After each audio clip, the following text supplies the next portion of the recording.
को समझता है तो ये संत महापुरुषों की वाणी चेतावनी भी देती है, बारंबार चेतावनी देती है और परमात्मा की साक्षी भी देती है।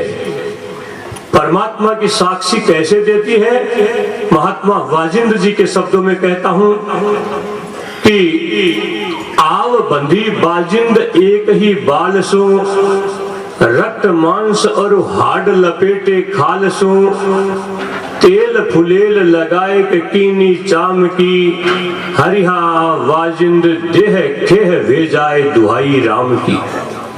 दुहाई राम की, भगवान की साक्षी भी देते हैं। अरे ये तो हाड मांस का पुतला है, इस खाल से लपेटे हुआ है, फिर भी अरे मनुष्य तू इसको कितना साज संवारता है, परिधान पहनता है, नए नए तेल फुलेल लगाता है, अरे ये तो मिट्टी में मिल जाएगा। परमात्मा की साक्षी देते हैं और आगे फिर कहते हैं कि बार बार समझाऊं कि अंधा चेत रे, काकड़ ऊबी फौज बुहारे खेत रे, दारू गोला नाल अराबा छूट सी, हरिहा वाजिंद कंचन देहे वर्ण फटाके फूट सी।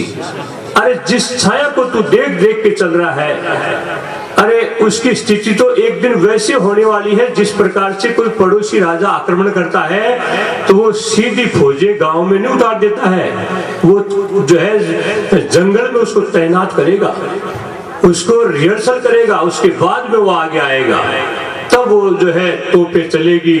जिस प्रकार से ये कंचन स्वरूप इस देह को समझ रहा है, जब ये जंगल में ले जा करके और अग्नि में इसको रख दिया जाएगा तो जो है दारू गोले जिस प्रकार से फटाके फूटते हैं उस प्रकार से तेरी ये जो है कंचन वर्णी देह फटाके फूटेगी। ये बारंबार सचेत कर रहे हैं। इसका तो उपयोग जो है वो वही है, क्योंकि साहिब ने भी जो वाणी दी है वो भी मनुष्य के कल्याण के लिए दी है, और हमारे दरियाव साहब ने भी जो वाणी दी है वो भी मनुष्य के कल्याण के लिए दी है। अंतोदगत्वा, जब मनुष्य इस सृष्टि पर सर्वोपरि है और वो इस बात को समझ जाएगा तो और जीवों की तो स्वतः रक्षा रहेगी। इसलिए आज जो भी हमारी इस प्रकृति में जो विकृति आ गई है ये सब इस मनुष्य की देन है, और जब शाश्वत शांति आएगी तो ये हमारी साहिब की वाणी, ये हमारी इन महापुरुषों की वाणी से ही आ सकती है। अन्यथा पूरा विश्व कब राख के ढेर में तब्दील हो जाए कोई कुछ कहा नहीं जा सकता। शाश्वत शांति देने वाली है, शाश्वत बुद्धि को यदि विकसित करने वाली है तो ये महापुरुषों की वाणी है। विज्ञान से कितनी उन्नति कर ले, ये सब एक न एक दिन नष्ट करने के लिए है। एक वैज्ञानिक ने आध्यात्मिक पुरुष से पूछा कि विज्ञान सिद्धांत के आधार पर ये जो है प्रत्यक्ष करता है, इसलिए आप आध्यात्मिक व्यक्ति हैं तो प्रभु को प्रत्यक्ष करिए। तो आध्यात्मिक पुरुष ने कहा कि कुछ वस्तुएं ऐसी होती है जो प्रत्यक्ष होती है, कुछ अप्रत्यक्ष होती है। जो भी प्रत्यक्ष है वो सब नष्ट होने वाली है, और जो अप्रत्यक्ष है वो सत्ता रहने वाली है, क्योंकि महात्माओं की वाणी भी कहती है जो दिशे सो विनश जाएगा ऐसा गुरु पर मोदारे। जो इन चरम शख्सों से जो कुछ भी दिख रहा है ये सब नष्ट होने वाला है। रहने वाला क्या है कि रहस्य एक उपावन हारा और चलसी सब संसारा। वो उपावन हार, वो परमात्मा, वो अदृश्य शक्ति रहने वाली है और सब चलायमान है। तो वैज्ञानिक ने कहा कि ये गले नहीं उतरी, आप प्रत्यक्ष करो। तब आध्यात्मिक पुरुष कहता है कि यदि विज्ञान प्रत्यक्ष करता है तो अग्नि का स्वाद प्रत्यक्ष करो, यदि विज्ञान प्रत्यक्ष करता है तो हवा का रंग प्रत्यक्ष करो। अरे थोड़ी सी धुंध आ जाने पर आगे कुछ भी नहीं दिखता है, क्या वो काली है, क्या वो लाल है, क्या वो पीली है, व्हाइट है, लेकिन सामने कुछ नहीं दिखता है। और यदि विज्ञान प्रत्यक्ष करता है तो दर्द को प्रत्यक्ष करो, क्या प्रत्यक्ष करेगा?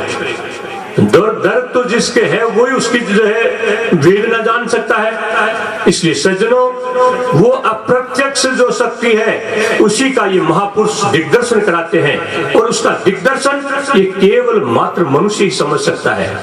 इसलिए ये सब प्रीतिन उपजे विरह बिन प्रेम भक्ति क्यों होय, दादू सब झूठे भाव बिन प्रेम बिना क्या होय। इसलिए जब हमारी प्रीति उस परमात्मा से लग जाएगी तो वास्तविकता का हमें भान हो जाएगा कि आत्मानुभव की चीजें ये तो ये महापुरुष को आत्मानुभूति कराते हैं। जिस प्रकार से पुष्प तो दिख रहा है लेकिन उसकी गंध नहीं दिख रही है, उसकी तो अनुभूति हो रही है। इसलिए जिस दिन इन महापुरुषों के सदगुरुओं के वचनों को हम श्रवण करके और उसका मनन कर लेंगे, निधि ध्यासन कर लेंगे तो वो अनुभूति दूर नहीं रहेगी। इसलिए हमारा प्रथम लक्ष्य होना चाहिए कि आज कितना इस धरती पर इस परमात्मा के द्वारा जो पानी है, जो हवा है और जो हरियाली है, जो प्रकाश है, उसकी कितनी जो है विकृति आ गई है, कितना दुरुपयोग हो गया है और जीव इसका दुरुपयोग नहीं कर रहे हैं। केवल पानी का यदि दुरुपयोग कर रहा है मनुष्य कर रहा है, यदि वनों का दुरुपयोग कर रहा है ये मनुष्य कर रहा है, यदि हवा का दुरुपयोग हो रहा है तो ये मनुष्य कर रहा है। और ये सब इससे तो ये सारे जीव एक दिन लोपित हो जाएंगे। इसलिए हमें वास्तव में मनुष्य जन्म लिया है और मनुष्य जन्म लेकर के हमें वास्तविकताओं की ओर हमारा कर्तव्य क्या होना चाहिए, ये इन महापुरुषों को वचनों को श्रवण से ही मालूम होगा कि क्या हमारा कर्तव्य है। ये यूं ही थोड़ी मिल गया है, ये मनुष्य शरीर यूं ही नहीं मिला है। महात्मा वाजिंद कहते हैं कि कारीगर करतार का हुनर हद किया, 10 दरवाजा बनाए माई शहर पैदा किया, जो है माई शहर पैदा किया। और इस प्रकार से अलग अलग अवयव इसमें रख दिया है, लेकिन भीतर भरी भंगार के ऊपर रंग दिया, काले गोरे का रंग कर दिया है। अरे क्या मालूम इसके अंदर विकृतियां कितनी भरी हुई, किसी को पता है क्या? आज तो ठीक है मशीनरी युग है, वो आपको चेक कर लेगा, कंप्यूटर से कर लेगा, लेकिन पहले क्या कंप्यूटर थे क्या? पहले क्या इतनी बीमारी थी क्या? हम जितना विकास कर रहे हैं उतना ही जो है मानसिकताओं का हंस हो रहा है। और जब इसका हम सदगुरुओं की वाणी की ओर लगा देंगे तो अधोपतन से उठ कर करके और उस आध्यात्मिक तत्व के द्वारा उस परमात्मा से ओतप्रोत हो जाएंगे। इसलिए महापुरुषों की सत्य वाणी है। जिस प्रकार से महापुरुष राम राम का उपदेश देते हैं, अरे महात्मा सुंदरदास जी राम राम के संबंध में कितनी अच्छी वाणी देते हैं कि जो है वेद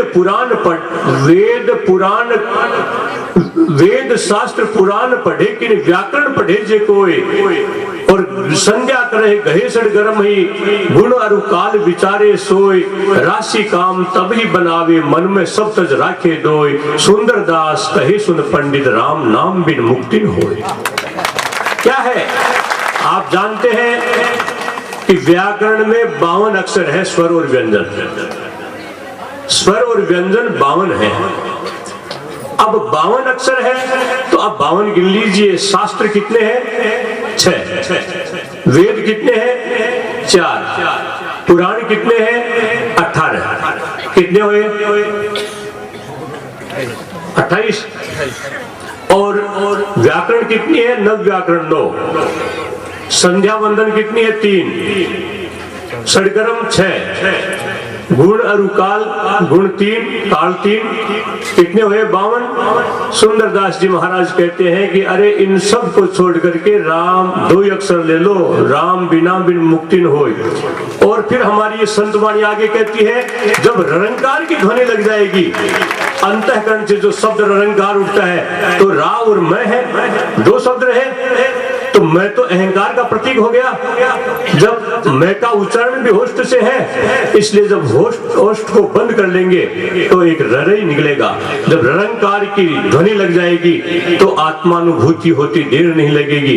जब नाभि कमल से ररंकार उठेगा, एक तो हंसी जो है हम कंठ से हंसे और एक अंतःकरण की शुद्ध हंसी हंसे, तो फर्क तो है ही। इसलिए सज्जनों, इन महापुरुषों के, क्योंकि संतों की वाणी पूर्व में भी आपने बताई, तो हमने बताया था कि ये संतों की वाणी अटपटी है। आज के कितने बड़े शास्त्रज्ञ कितने बड़े विद्वता हासिल कर ले, कितने सर्टिफिकेट ले ले, लेकिन हमारे इन साहिबों को कोई सर्टिफिकेट की आवश्यकता नहीं है, किसी कॉलेज में किसी पाठशाला में नहीं गए हैं, लेकिन जैसा उन्होंने शब्द अंतःकरण को छेदन करने वाले दे दिए हैं। अटपट शब्द कबीर का झटपट लख्या न जाए, जो झटपट वो लख पड़े तो सब खटपट मिट जाए। कैसी शाश्वत शांति के शब्द है। शाश्वत शांति के कितने अच्छे शब्द हैं, अटपट, झटपट और खटपट, 3 शब्दों में ही बात काट दिया है। इसलिए अधिक क्या कहेंगे हम। जो कुछ कहना था हमारे सम्माननीय महापुरुष दरियाव महाराज के गद्दी पर विराजमान हरिनारायण जी महाराज ने कह दिया है और हमारे साहिबों ने कह दिया है। क्या कहेंगे हम। अरे इस शब्द नहीं है कि क्या कहें। इसलिए आपको आवश्यकता है, हम सबको आवश्यकता है कि ऐसे महापुरुषों के वचनों को श्रवण करके अपने हृदयंगम करें। इन्हीं शब्दों के साथ मैं पुनः जो है आपको जो साधुवाद देता हूं कि छोटी सी निवेदन पर पधार आए। इसी प्रकार से जो है आप पधार करके जनता के कल्याणार्थ अपने शब्द देंगे, अभिभूत होंगे, कल्याण का मार्ग प्रशस्त करेंगे। हरिओम तत्सत।